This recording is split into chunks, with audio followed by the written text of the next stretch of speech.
China's new, and as yet unnamed, spacecraft safely returned to Earth on Friday after a 3-day mission.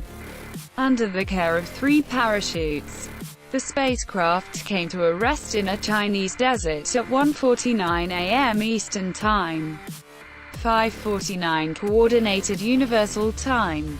Images released by the Chinese Space Corporation showed a singed but intact spacecraft.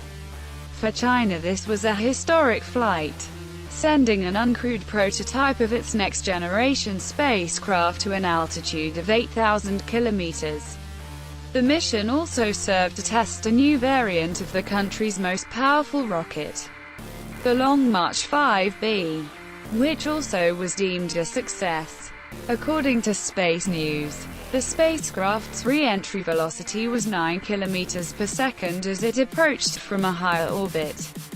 This is on par with the high-speed A return made by NASA's Orion spacecraft during its uncrewed Exploration Flight Test 1 mission in 2014, when the capsule reached a peak altitude of 5,800 kilometers. China has not outlined, in detail, the scope of its ambitions for human exploration during the next decade.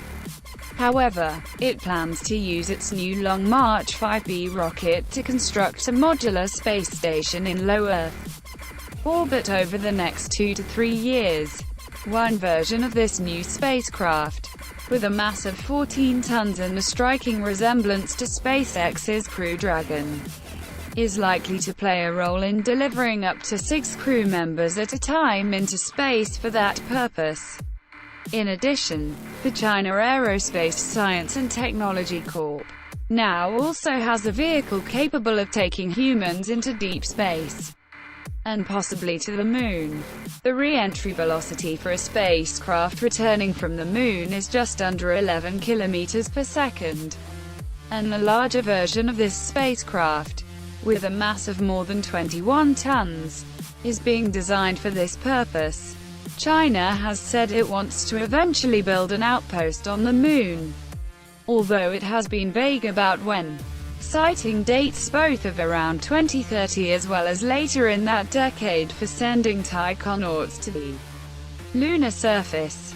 The country has not yet publicly declared whether such an endeavor would happen with a combination of the Long March 5B rocket, a larger Long March 9 under development, or some other heavy-lift booster.